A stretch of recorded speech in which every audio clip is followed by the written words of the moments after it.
할렐루야. 오늘 또 참 좋은 날, 성스러운 주일 아침에 우리 주님 전에 찾아 나오신 사랑하는 성도 여러분에게 하나님의 신령한 은혜와 능력과 축복이 함께 하시기를 주님의 이름으로 축원합니다. 우리 옆 사람과 같이 하트 모양으로 인사하실 때 같이 은혜 받게 돼서 정말 반갑습니다. 잘 나오셨습니다. 감사합니다. 특별히 유튜브로 은혜 받는 분들에게 말씀드립니다. 그냥 은혜만 받지 말고 지금 예배 실황을 꼭 공유하셔서 믿지 않는 분들 꼭 같이 나누어서 은혜 받고 꼭 가까운 교회로 모시고 가서 우리 예배를 통해서 여러분 모든 교회들이 부흥하는 역사가 있기를 바라고요. 우리 두 주먹 불끈 쥐고 이렇게 다짐합시다. 나는 성령의 사람이다. 고로 동성애 입법은 반대한다. 시작. 나는 성령의 사람이다. 고로 동성애 입법은 반대한다. 아멘. 다 같이 두 손을 가슴에 얹고 이렇게 다짐합니다. 하나님께서 보실 때 나는 정말 두고 보기에도 아까운 사람이다. 시작. 하나님께서 보실 때 나는 정말 두고 보기에도 아까운 사람이. 그렇습니다. 하나님께서 보실 때 나는 정말 두고 보기에도 아까운 사람입니다. 참 간단하면서도 신기한 게 누가복음 15장에 나오는 탕자 비유에서도 탕자가 셋으로 표현이 되는데 집을 나가기 전에 탕자가 있죠. 집을 나간 탕자가 있고 회개하고 돌아온 탕자가 있습니다. 그러니까 똑같은 탕자인데 셋이 다 달라요. 그 탕자의 집에 나가지 않는 형이 또한 있습니다. 똑같은 탕자에게 세 가지 모습이 있고 본래 집에 있는 형과의 그 한 가지 모습만 있는데 가장 귀한 아들이 어떤 아들일까? 원래 집에 있던 형보다, 집에 있었던 탕자보다, 나간 탕자보다 회개하고 돌아온 탕자가 가장 주님 보시기에 아름다운 줄로 믿으시기를 바랍니다. 그래서 오늘 여러분의 모습이 꼭 회개하고 돌아온 탕자처럼 그런 관계로 주님과 살아갈 수 있기를 주의 이름으로 축원합니다. 아버지가 옆에서 다 보고 계시고 다 듣고 계시는데 아들이 말하기를, 아니요, 아버지가 없어요. 나한테 무슨 아버지가 있습니까? 그렇게 말을 한다면, 그리고 산다면 옆에서 듣고 계시는 아버지는 그 자식에게 뭐라고 말씀하실까? 그것도 아버지 따라 좀 다르겠죠.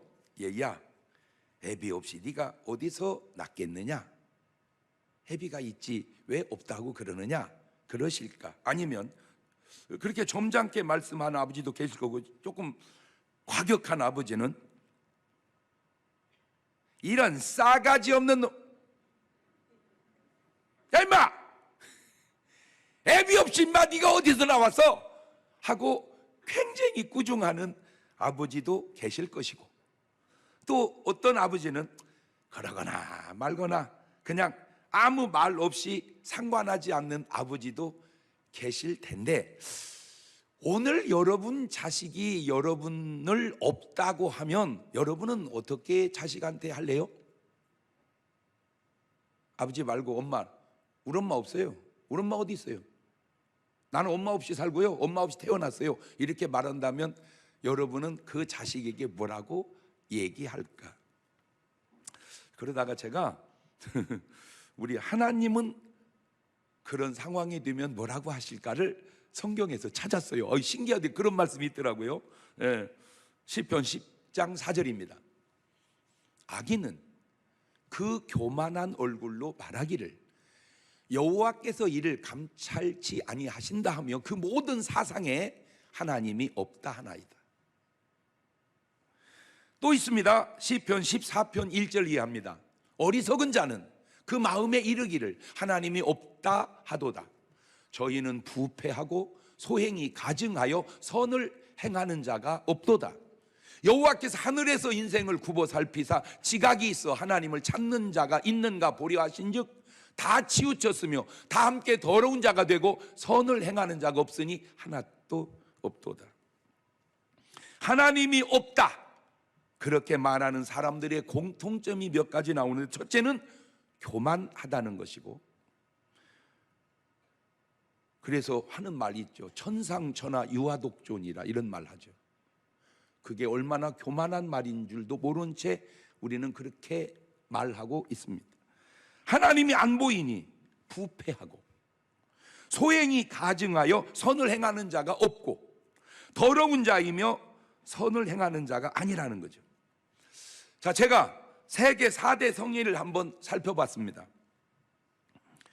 연령적으로 한번 따져보니까 세계 4대 성인 중에 제일 먼저 탄생하신 분이 부처님이시더라고요. 부처님이 BC 563년에 태어나셔서 483년에 가셨으니까 80세를 향수하고 가셨어요. 그러니까 세계 4대 성인 중에 제일 오래 사신 분이 부처님이시더라고. 80살 살다가 가셨습니다. 두 번째가 공자님이신데 부처님보다 12년 뒤에 오셔서 BC 551년에서 오셔가지고 479년에 72세를 향수하고 돌아가셨습니다. 그러니까 공자님은 72살에 돌아가시고, 세 번째가 소크라테스인데 부처님보다 94년 뒤진 BC 469년에 오셔서 399년에 돌아가셨으니 70세를 향수하고 돌아가셨습니다. 제가 이걸 가만히 따져보니까 내가 조금만 더 살면 이제 소크라테스하고 동갑되겠다. 시대적인 거는 엄청 차이 나지만 연령적으로만 보면요, 어느 날 내가 생각해 보니까 감히 내가 나이가 우리 아버지보다 더 먹었더라고. 그러니까 우리 아버지는 내 나이를 못 살고 가셨으니까 아버지시지만 나이로만 따지면 내가 형이요. 뭔 말인지는 알아들으세요? 왜냐하면 아버지는 내 나이를 못 살았으니까 내가 형이더라고, 지금 우리 아버지보다 연령적으로. 이렇게 말하면 싸가지 없는 놈, 아버지 보고 형이라니. 아니, 그게 아니고 나이가 그렇다 그 말이야, 나이가. 우리 예수님을 기점으로 BC가 AD가 이렇게 나뉘죠. 예수님을 기점으로. 근데 약간 그 시대적 차이가 나서 BC 4년에 오셨는데, 그냥 일반적으로 예수님이 탄생한 날 AD 1년으로 치면은 우리 예수님은 33세에 십자가에서 돌아가셨습니다. 자, 한번 이런 생각을 해봤습니다.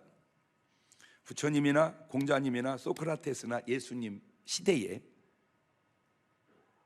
이 4대 성인들은 무슨 책을 읽고 사셨을까? 그런 생각 해보셨습니까? 부처님은 무슨 책을 읽었을까? 공자님은 무슨 책을 읽었을까? 소크라테스는 무슨 책을 읽었을까? 그때 책이 있었나요? 그때 책이 있었어요? 근데 분명한 건 종이는 없었어요. 종이는. 그러니까 책은 있었지. 왜? 모세 때 율법서가 나왔으니까, 그러니까 양피지, 뭐 양 가죽에다가 파피루스 뭐 이런 데다가 썼지. 지금 같은 종이가 없었으니까 이런 책은 많지 않았다는 거. 많지 않은 게 아니라 거의 읽을 책이 없었죠. 그런데 지금은 책이 얼마나 많습니까? 제가 여기서 조금 희한한 생각을 해봤는데, 어떤 의미로 삶의 지식은 우리가 그분들보다 훨씬 많을 수도 있었겠구나, 그런 생각을 해본 거예요. 우리가 뭐를 많이 읽어서, 책을 많이 읽어서, 뭐 2000년 전까지 갈 것도 없고 그냥 우리 한 세대 위의 선배님들, 우리 한 세대 위의 어르신들, 무슨 조용기, 김충기, 오관석, 강다리, 이 어른들보다 우리가, 죄송해요, 영성이나 인격이 부족해서 그러지 실력은 우리가 난 것 같아요. 왜냐하면 제가 신학교 처음 갔을 때만 해도 책이 많았지만 가리방으로 긁어서 만든 교재가 있었어요. 그때만 해도 그때만 해도 가리방으로 긁은 책으로 공부를 했다니까. 그런데 지금은 책이 어마어마해요. 제가 신학교 다닐 때 몇백만 원어치만 사도 책이 어느 정도 구색을 갖췄는데 지금 몇 억을 사도 그렇게 갖추기가 어려워요. 책이 그만큼 많아졌어요. 물론 뭐 그걸 다 읽었는지 안 읽었는지 또 다음 문제지만, 어쨌든 제가 어른들보다 인격이, 영성이 부족해서 그러지 지식은 우리가 그렇다면 우리 한참 후배들이 우리보다 영성도 나았고 지식도 나은지 모르지만 지식은 걔네들이 훨씬 나을 수도 있겠다, 그런 생각을 해본 거예요. 왜? 책을 많이 읽으니까. 근데 목사님 그것도 꼭 안 그런 게요, 안 읽어요, 또 그런 애도 있어요. 그러면 이 어른들이 왜 훌륭한가?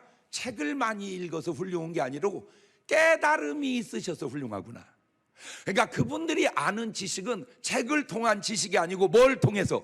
깨달음을 통해서, 이 깨달음을 통해서. 자, 우리 소크라테스가 똑똑하죠. 철학자잖아, 똑똑하잖아. 그래가지고 이분이 한 말이 별것도 아닌데 2000 몇백 년이 지난 지금까지도 우리의 가슴을 울리는 아주 좋은 말이 너 자신을 알라. 많지도 않아. 6자 그냥 너 자신을 알라. 6자. 근데 그 6자 말, 그 말이 얼마나 지금도 우리에게 울림이 되는 말씀이지. 오죽하면 나훈아 씨가 노래를 지을 때 테스 형 너 자신을 알라 말하시고 뭐지고 오죽하면 그걸로 이렇게 노래까지 만들었을까? 아, 우리가 자신을 모르는구나. 우리가 자신을 모르는구나. 자, 이렇게 똑똑한 분이 세상을 딱 보니 얼마나 바른 말을 많이 하겠어요. 이렇게 그러니까 바른 말을 막 한 그 말이 임금님에게 좀 거슬렸나 봐. 가지고 소크라테스를 깜빵에다 갖다 가둬버렸습니다. 근데 그 법이 이게 법도 아니야. 그러니까 제자들이 아우 스승님 이거는 법도 아닙니다. 그러니까 이제 두 번째로 한 말이 악법도 법이다. 그래서 이제 그것도 훌륭한 말을 해요. 그런데 그냥 감옥에 넣는 정도가 아니고 그냥 죽여버리라는 거예요. 소크라테스를 죽여버리라는 거예요. 그러니까 이제 제자들이 너무 억울하잖아. 스승님 이대로 죽을 수는 없습니다. 달아납시다. 도망가서라도 삽시다. 그러니까 소크라테스가 또 하신 말씀이 안 가본 길 가는 걸 왜 두려워하느냐.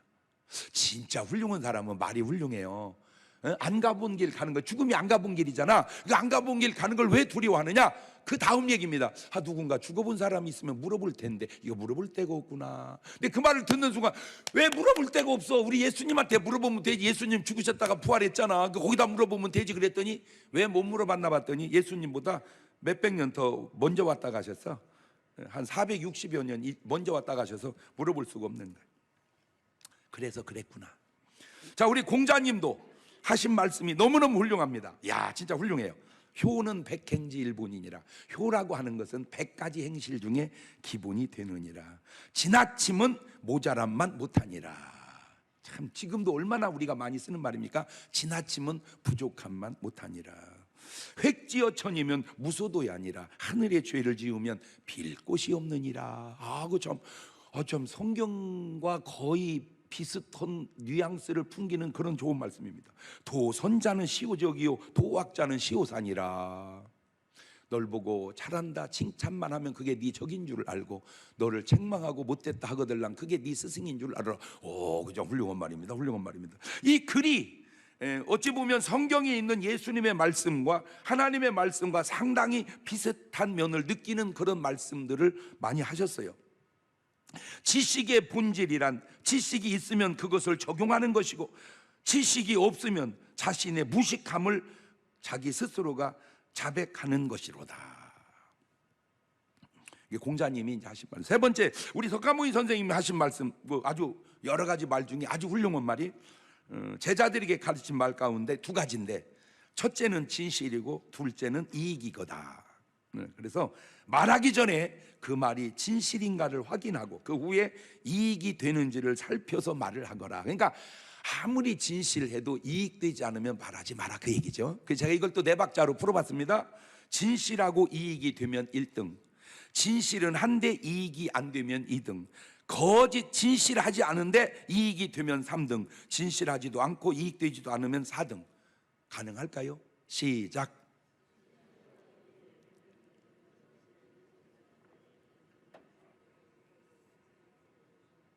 이렇게 어떻게 좋은 말 같아서 다시 정리하고 넘어갈게요. 진실 띄고 이익 되면 1등, 진실한데 이익이 안 되면 2등, 진실하지 않은데 이익이 되면 3등, 진실하지도 않고 이익도 안 되면 4등. 요 순서가 꼭 맞을 수도 있고 꼭 다를 수도 있습니다. 일반적 얘기입니다. 그 훌륭한 가르침들이 수천 년이 지난 지금까지도 우리의 삶에 아주 좋은 교훈과 지침이 됩니다. 그런데 이분들이 한결같이 모르는 게 있습니다. 그게 바로 사후 세계에 대한 이야기입니다. 소크라테스나 공자님이나 부처님이나 사후 세계에 대하여 물으면 꼭 이렇게 답하십니다. 이 사람들아, 사람이 살아서 일도 다 모르겠거늘 죽은 다음에 무슨 일이 있을 줄 어떻게 알겠느냐.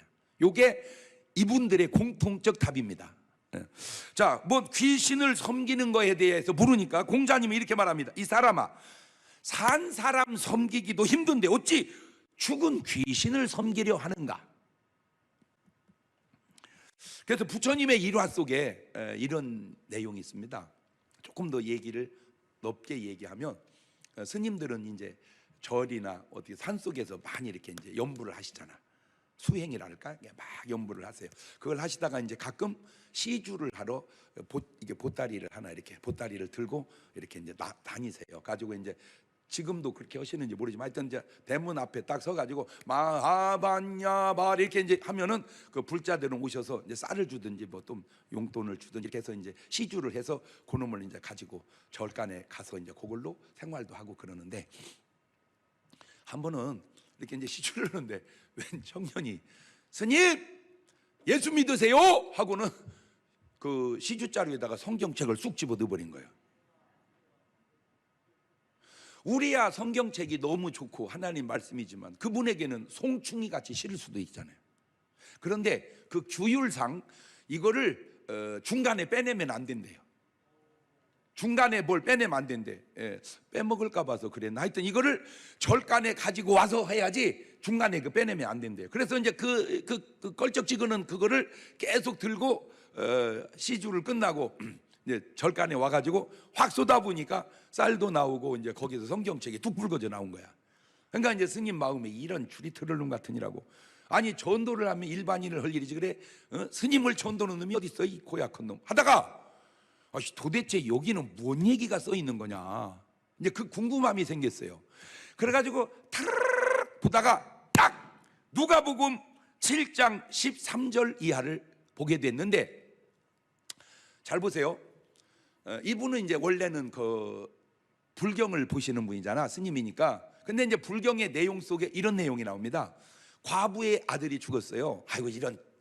그러다가 부처님하고 제자들이 가다가 그 상여를 만난 거예요. 그러니까 이제 제자들이 딱 그잖아. 과부의 아들이 죽었으니까. 그러니까 스승님 어떻게 좀 저 아들을 도울 수 없나요? 그러니까 그 말은 뭔 말이요?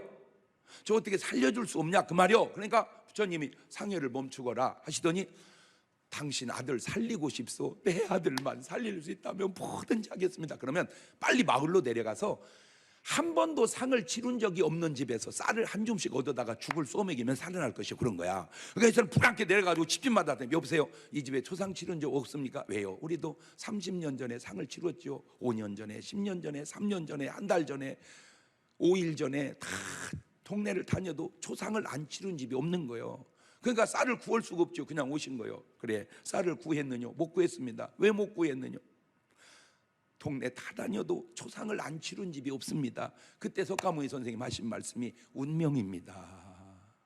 받아들이십시오. 그리고 이제 상여가 나갑니다. 말을 바꾸면 당신 자식만 죽는 게 아니라 다 죽는다. 운명이라는 거야. 받아들이라는 거야. 그러니까 제자들이 궁금한 거예요. 도대체 사람이 살다 죽으면 어떻게 될까? 스승님 사람이 살다 죽으면 어떻게 돼요? 그때 하신 말씀이 이 사람들아 사람이 살아서 일도 다 모르겠거늘 죽은 다음에 무슨 일이 있을지를 어떻게 알겠느냐. 그게 불경에 나온다는 거예요. 그게 불경에 나와. 그러니까 이 스님이 그걸 읽었단 말이에요. 그리고 났는데 이 성경책을 타락 읽다가 누가복음 7장 13절이 딱 펴진 거야. 이 성경책이. 자 누가복음 7장 13절이 이런 말이 나옵니다. 주께서 과부를 보시고 불쌍히 여기사 울지 말라 하시고 가까이 오사 그 관에 손을 대시니 맨 자들이 서는지라 예수께 가라사대 때 청년아 내가 내게 명하노니 일어나라 하심에 죽었던 자가 일어앉고 말도 하거늘 예수께서 그를 어미에게 주신데 모든 사람이 두려워하면 하나님께 영광을 돌려 그러되 큰 선지자가 우리 가운데 일어나셨다 하고 또 하나님께서 자기 백성을 돌아보셨다 하더라. 저 말에 충격을 받은 거예요. 이 스님이 자기가 본 불경에는 운명이니 받아들이라고 그러는데 자기가 본 성경에는 일어나라 살려서 돌아보냈다 그 말입니다. 여러분 운명으로 받아들이라고 하시는 분과 일어나 걸어가라 하시는 분이 같겠는가? 그러니까 이제 제자들이 궁금하잖아요. 예수님 도대체 사람이 살다 죽으면 어떻게 됩니까? 그때 예수님 하신 말씀이 요한복음 14장 1절 이하입니다. 아주 좋은 말이니까 같이 읽어놓읍시다. 시작. 너희는 마음에 근심하지 마라. 하나님을 믿으니 또 나를 믿어라. 내 아버지 집에 거할 곳이 많도다. 그렇지 않으면 너희에게 일렀으리라. 내가 너희를 위하여 처소를 예비하러 가노니 가서 너희를 위하여 처소를 예비하면 내가 다시 와서 너희를 내게로 영접하여 나 있는 곳에 너희도 있게 하리라. 그 길로 이 스님이 내려와서 목사 된 거 아세요? 아멘을 안 하네. 다 불자들만 앉아 계시나? 어떻게? 학문 가운데, 우리가 배우는 학문 가운데 인정하든 안 하든 최고의 학문은 철학입니다. 소크라테스는 철학자지 의사도 아니고 과학자도 아닙니다. 문학가도 아닙니다. 철학자입니다. 철학자. 플라톤도. 그 철학에는 두 가지가 있는데 형이하학과 형이상학이 있습니다. 형이하학은 인간의 사고가 미치는 범위까지를 형이하학이라고 그러고, 형이상학은 인간의 사고로서는 미칠 수 없는 뛰어넘는 부분을 형이상학이라고 하는데, 형이상학은 인간이 알 수도 없고 풀을 수도 없는 지경을 형이상학이라고 하는데, 이 형이상학에 대한 답을 줄 수 있는 게 바로 뭐냐? 신학입니다. 그러니까 세상 학문의 최고봉은 철학이지만 그 철학 위가 신학이다. 자, 철학자의 이야기를 들어보세요. 나는 생각한다. 고로 존재한다. 이게 철학자들이 할 수 있는 말입니다. 이게 누가 얘기했나 봤더니 어제는 내가 틀렸어. 알고 보니까 데카르트가 한 얘기. 이게 데카르트. 나는 생각한다. 고로 존재한다. 이게 무슨 말입니까? 잘 보세요. 나는 살아있다. 나는 숨쉰다. 나는 움직인다. 내 심장은 뛰고 있다. 고로 나는 살아있다. 이렇게 말해야 되거든. 고로 나는 존재한다. 이렇게 말해야 되는데, 나는 생각한다. 고로 존재한다. 그러니까 이분의 사고는 육신의 삶의 존재를 두는 게 아니고 정신과 마음의 존재를 둔 거다, 그 말입니다. 일반인의 삶의 존재는 현상, 살아 활동함의 삶의 의미를 두지만, 철학자는 삶의 존재를 본질, 생각 속에 기인하고 있다, 그 말입니다. 움직여서 살아있는 게 아니라 네가 생각함으로 살아있다, 그 말이야. 이게 철학자들이 할 수 있는. 일반인은 말 그렇게 못해. 움직이는 거 보니까 살았던만 그려, 이렇게 말해, 일반인은. 그러나 철학자는 생각하는 거 보니까 살았던만 그래, 이렇게 말한다, 그 말이야. 왜냐하면 생각은 본질이고 움직이는 건 현상이니까, 철학자들은 현상을 보지 않고 본질을 보는 눈이 있으니 그런 사람을 철학자라고 그런 거예요. 그래서 여러분, 성경을 참 보면 이 성경이 얼마나 놀라우냐면요, 항상 기뻐하라 이 말은 있어도요, 항상 웃어라 이 말은 없어요. 왜냐하면 기쁨은 본질이고 웃음은 현상이거든. 그러니까 성경은 본질을 말한다, 그 말이에요. 참 기뻐서 웃을 수는 있어도요, 꼭 웃었다고 기쁜 건 아니에요. 이해가 돼요? 노래도 있잖아. 웃고 있어도 눈물이 난다. 이 보세요. 웃고 있는데 눈물이 나. 그거는 현상은 웃는데 본질이 울고 있다, 그 말이에요. 자, 그 쉬운 나는 어디서 와서 왜 살다가 어디로 가는가, 이 쉬운 답이 세상에는 없어요. 쇼펜하우어도 철학자입니다. 근데 염세주의 철학자예요. 이 사람이 고민에 빠진 게 뭔지 아세요? 우리 부처님이 고민에 빠진 건 생로병사고, 이 쇼펜하우어가 고민에 빠진 건 난 누군가, 도대체 나는 누군가, 나는 어디서 왔는가, 난 도대체 왜 사는 것일까, 나는 어디로 가는가. 아무리 생각해도 답이 없는 거예요. 그게 형이 하학의 한계예요. 우리는 너무 쉬워, 그 답이. 왜? 우리는 성경을 알고 신학을 알기 때문에 그렇습니다. 그래가지고 이분이 그 고민에 빠져서 공원을 산책을 합니다. 나는 누군가, 나는 어디서 왔는가, 난 어디로 가는가. 통금 시간이 지났어요. 공원에 방황하는 걸 보고 누가 묻는 거예요. 여보시오, 당신 누구요? 어디서 왔어? 어디로 가는 사람이요? 물어요. 그러니까 이 쇼펜하우어 하는 말, 나는 내가 누구며 어디서 와서 어디로 가는지 몰라서 여기 방황하고 있는 사람이요. 그 염세주의라고 하는 게 너무 안 좋은 게 결국 그런 분들에게 특징 가운데 하나가 자살을 많이 한다는 겁니다. 자, 이 답이 형이 상학에서는 금방 답이 있어요. 우리는 어디에서 왔고 왜 살다가 어디로 가는지 금방 알아요. 1학년 3반도 알아. 유치원도 알아. 그게 하나님 말씀 속에 있는 답입니다. 이 아무도 모르는 사후의 세계를 하나님의 말씀인 성경은, 우리 예수님은 누가복음 16장 19절 이하의 부자와 나사로 이야기를 통하여 알려주고 있는데, 불교에서는 윤회, 돌아온다고 말합니다. 돌아 나온다고. 정말로 말도 안 되는 소리를 하고 있고 말도 안 되는 소리를 믿고 있고 참으로 안타깝습니다. 성경은 말합니다. 예수님은 말씀합니다. 돌아오는 게 아니라 이곳으로 간다고. 누가복음 16장 22절입니다. 이에 그 거지가 죽어 돌아 나온 게 아니라 천사들에게 받들려 아브라함 품에 들어가고, 부자도 죽어 장사되매 저가 음부에서 고통 중에 눈을 들어 멀리 아브라함과 그의 품에 있는 나사로를 보고 불러가로되, 아버지 아브라함이여, 나를 긍휼히 여기사 나사로를 보내어 그 손가락 끝에 물을 찍어 내 혀를 서늘하게 하소서. 내가 이 불꽃 가운데서 고민하나이다. 아브라함이 가로되, 예, 너는 살았을 때 내 좋은 것을 받았고 나사로는 고난을 받았으니 이것을 기억하라. 이제 저는 여기서 위로를 받고 너는 고민을 받느니라. 이것이 사후 세계에 대한 예수님의 가르침입니다. 무슨 인간이 죽으면 돌아 나옵니까? 왜 돌아 나온다는 말을 했는지 난 알아. 그렇게 말한 이유를.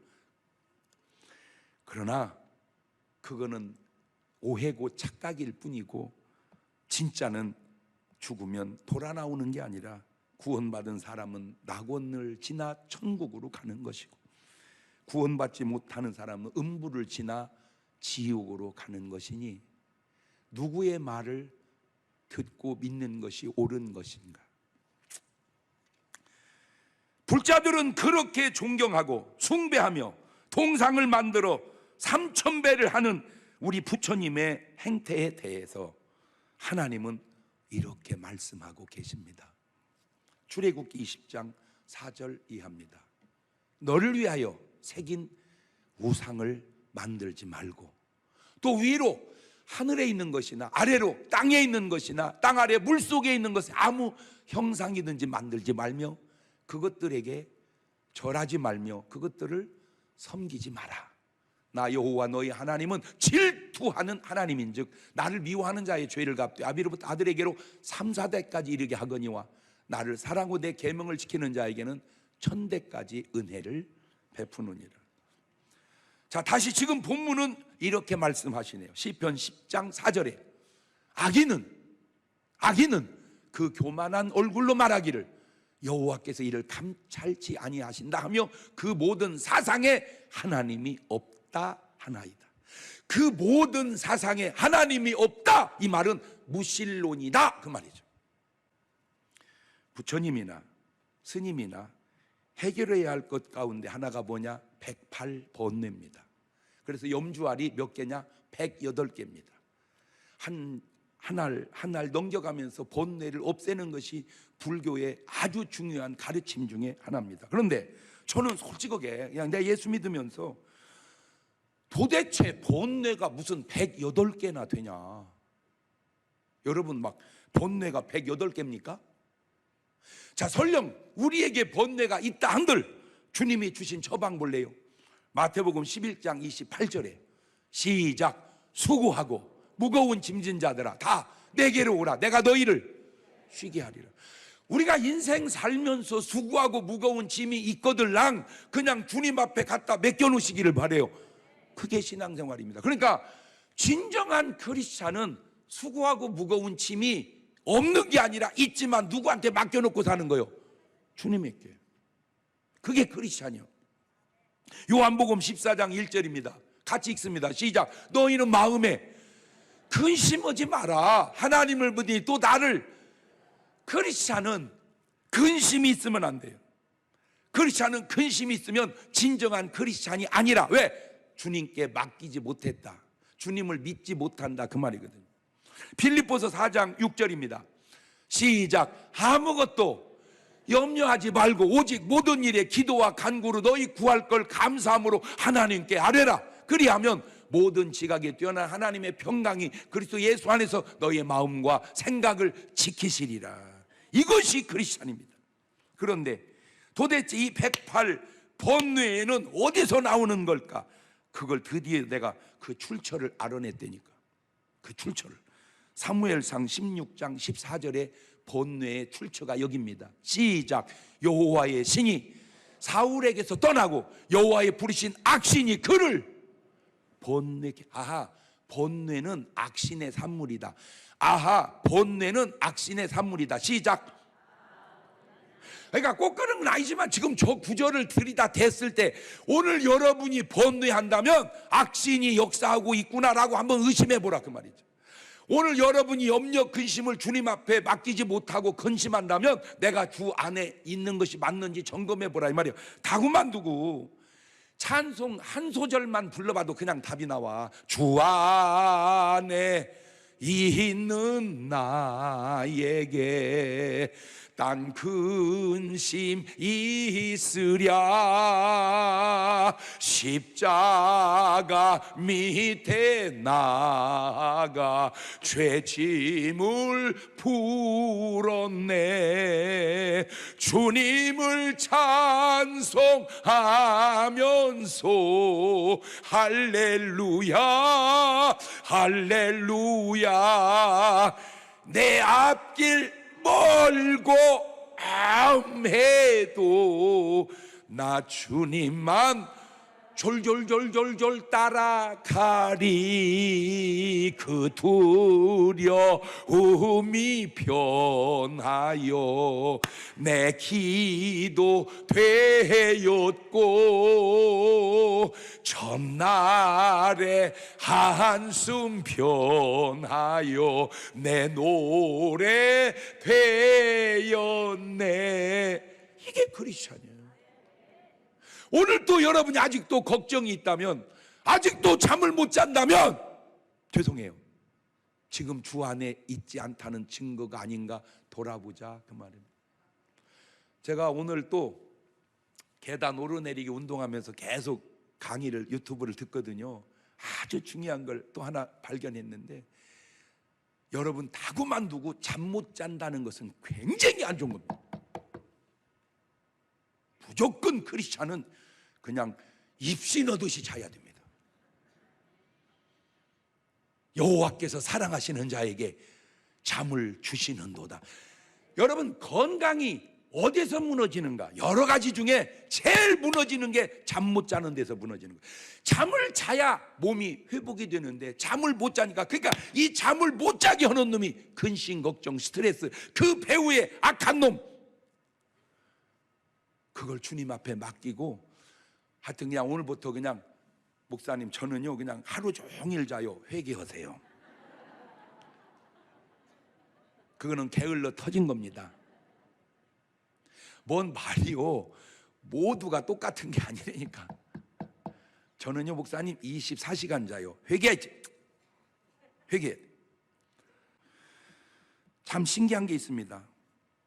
신기한 게 뭐냐면, 하나님은 안 계신다고 해놓고 어찌 하나님이 감찰하신다고는 말을 하는가? 아니, 하나님이 안 계시는데 무슨 하나님이 감찰해? 하나님이 안 계시는데, 그러니까 말과 말의 모순이 드러나는 거예요. 진짜 웃기는 사람이 뭐냐면, 하나님이 어디 있어? 없어? 봤어? 없어? 그래 놓고 뭔 일 생기면 하나님도 무시무시지. 아니 없는 하나님이 어떻게 무시무냐고. 없는데 없다고 하지만 인정하잖아, 자기가. 아니, 죽으면 끝이라고 해놓고, 아니면 죽으면 돌아 나온다고 해놓고 제사는 왜 지내는 거예요? 죽으면 끝났는데, 돌아 나왔는데 제사를 왜 지내? 성경은 이렇게 말합니다. 고린도전서 10장 20절에 대저 이방인의 제사하는 것은 귀신에게 하는 것이요 하나님께 제사하는 것이 아니니 나는 너희가 귀신과 교제하는 자 되기를 원치 아니하노라. 귀신과 교제하니 네 속에 108 본뇌가 찾아올 것이요 귀신과 교제하니 잠자리가 평안하겠느냐. 하나님은 이렇게 말씀하시네요. 고린도전서 1장 25절에 하나님의 미련한 것이 사람보다 지혜 있고 하나님의 약한 것이 사람보다 강하니라. 인간이 아무리 깨닫고 대각한다 할지라도 그거는 사람의 한계입니다. 하나님이 주시는 말씀은 보잘것없는 말씀도 보잘것없는 능력도 그 사람보다는 낫다, 그 얘기입니다. 인간이 아무리 깨달아도 하나님의 미련한 감만 못하다는 것을. 오늘은 바로 추수감사 주일입니다. 잘 보세요. 하나님이 안 계시면 우리는 누구한테 감사하지요? 하나님이 안 계시면 누구한테 감사할 거예요? 조상님께 합니까? 산신령님께 합니까? 고목나무에 합니까? 하나님은 우리에게 이렇게 가르쳐 주시네요. 시편 136편 1절입니다. 성신낭독하듯이 같이 읽어봅시다. 시작. 여호와께 감사하라. 그는 선하시며 그 인자하심이 영원함이로다.